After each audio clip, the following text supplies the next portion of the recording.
Nous rencontrons aujourd'hui le groupe de post-punk strasbourgeois Pales.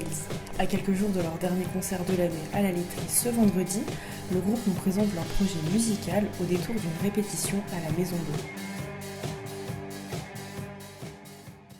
Ça remonte fin 2020, début 2021. J'avais commencé le projet avec notre ancien batteur et ancien guitariste. Et du coup, on a voulu élargir le projet. Basile est arrivé en premier à la guitare et moi j'étais encore à la basse au tout début du projet. Et on cherchait un ou une chanteuse et Célia, on a démarché Célia, ça s'est bien passé. C'est démarché.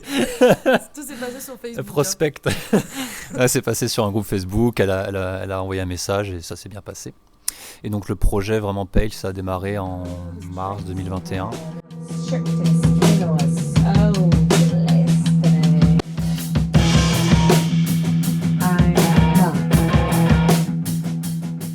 C'est toujours un peu compliqué de définir le style du groupe. Je pense qu'on a chacun des influences un peu diverses, mais qu'on a su mélanger pour créer un style qui nous ressemble et qui est assez particulier. Il y a des influences de rock, de soul, de Célia, mais aussi des choses un peu plus punk, noisy. Il y a en fait beaucoup de choses. Donc si je devais résumer un peu le style, c'est une espèce de post-punk psyché, trance.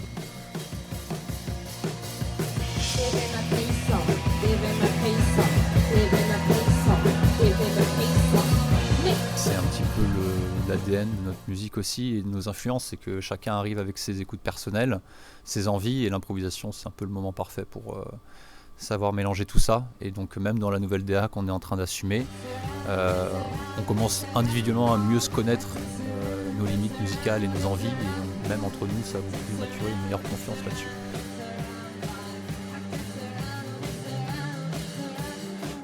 Je pense que nous, on est un groupe de live et c'est le live qui nous... C'est à partir du live aussi qu'on compose beaucoup finalement. Après nos improvisations, on a besoin d'abord de les tester en live. Et si en live ça nous plaît pas, on recommence à retravailler dessus et jusqu'au moment où ça nous plaira et où en live on se sentira bien. Ouais, il y a l'exemple de plusieurs morceaux qu'on a composés, qu'on ne joue plus maintenant parce que après 5-6 lives, on s'est rendu compte que ça fonctionnait pas ou qu'on n'était pas à l'aise sur scène pour les jouer. Donc ça nous permet aussi de faire un tri entre les morceaux qui nous semblent bons ou les morceaux qui nous semblent pas aussi intéressants.